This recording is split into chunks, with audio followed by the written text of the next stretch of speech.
Hello दोस्तों, आज की इस वीडियो में हम बात करेंगे द स्कॉलर, जिसे लिखा है रॉबर्ट सूदी जी ने।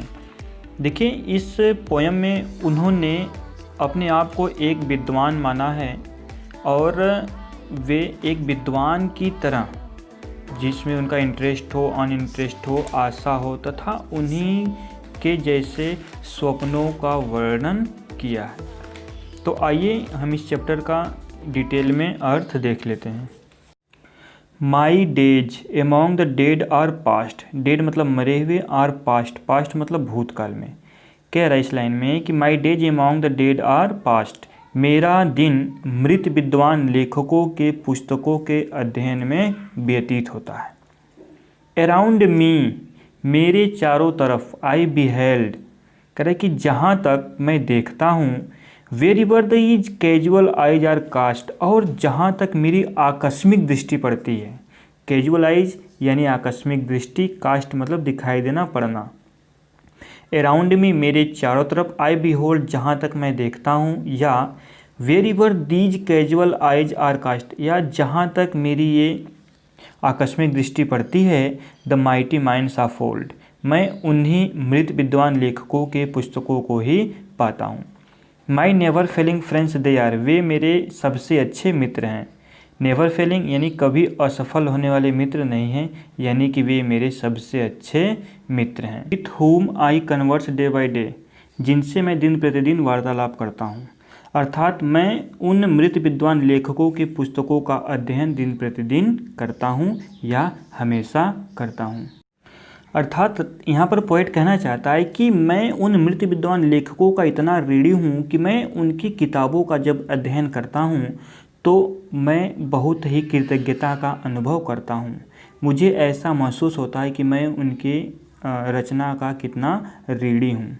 देखिए पोएट आगे क्या कह रहा है कि with them I take delight in weal, मैं उनके व्हील यानी सुखों में आनंद प्राप्त करता हूँ। मैं जब उनकी किताब पढ़ता हूँ तो उनसे मैं आनंद प्राप्त करता हूँ। एंड सीक रिलीफ इन ओ, और दुख में मैं सांत्वना प्राप्त करता हूँ। सीक मतलब तलाशना, रिलीफ मतलब राहत, वो मतलब दुख। मैं दुख में राहत प्राप्त करता हूँ या सांत्वना प्राप्त करता हूँ। एंड वाइल आई अंडरस्टैंड, और जब तक मैं ये समझता हूँ, एंड फील और महसूस करता हूँ, how much to them I owe, कि मैं उनकी किताबों का कितना ऋणी हूँ। My cheeks have often been bedewed, मेरे गाल प्रायः भींग जाते हैं। With tears of thoughtful gratitude, कृतज्ञता के आंसुओं से मेरे गाल प्रायः भींग जाते हैं। देखिए पोएट यहाँ पर आगे बतला रहे हैं कि my thoughts are with the dead, मेरे विचार हमेशा उन मृत विद्वान लेखकों के पुस्तकों के साथ है। With them I live in long past year, with them जिनके साथ, आई लिव मैं रहते चला आ रहा हूँ, इन लॉन्ग पास्ट ईयर पिछले कई वर्षों से। पिछले कई वर्षों से रहने का मतलब है कि मैं उन पुस्तकों का अध्ययन करते हुए चला आ रहा हूँ। देयर वर्च्यूज लव, मैं उनके गुणों से प्रेम करता हूँ। देयर फॉल्ट्स कंडेम्स, और उनके गलतियों की, त्रुटियों की मैं यहाँ पर कंडेम्ड करता हूँ, आलोचना करता हूँ। And partake their hopes and fear, और मैं उनके भय तथा आशाओं में हिस्सा लेता हूँ, भागीदारी लेता हूँ। एंड फ्रॉम देयर लेसन, और उनके लेसन से सीख में ढूंढता हूँ। And find instruction with an humble mind, और एक उदार मस्तिष्क का निर्देश प्राप्त करता हूँ।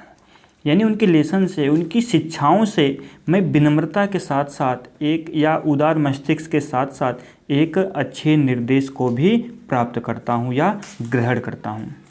My hopes are with the dead, देखिए ये पोएट आगे बतलाते हैं कि माई होप्स, जो मेरे विचार हैं, आर विथ द डेड, वह मृत लेखकों के साथ हैं।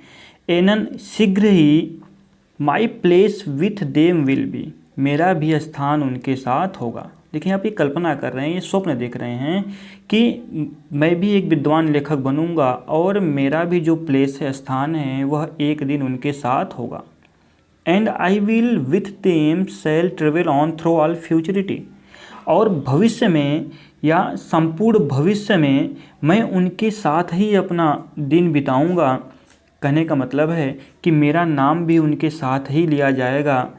Eight living here a name, फिर भी लिविंग हियर अ नेम, मैं यहाँ पर एक नाम छोड़ जाऊँगा। आई ट्रस्ट, मुझे विश्वास है, that will not perish in the dust, कि मेरे नाम को कभी भुलाया नहीं जाएगा।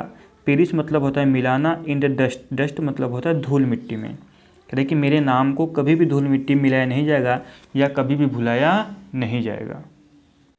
आई होप यह चैप्टर आपको बहुत अच्छे से समझ में आया होगा। और यदि आपने इसका फर्स्ट चैप्टर नहीं देखा है तो आप हमारे चैनल के प्लेलिस्ट में जाकर उन्हें देख सकते हैं। Thanks for watching.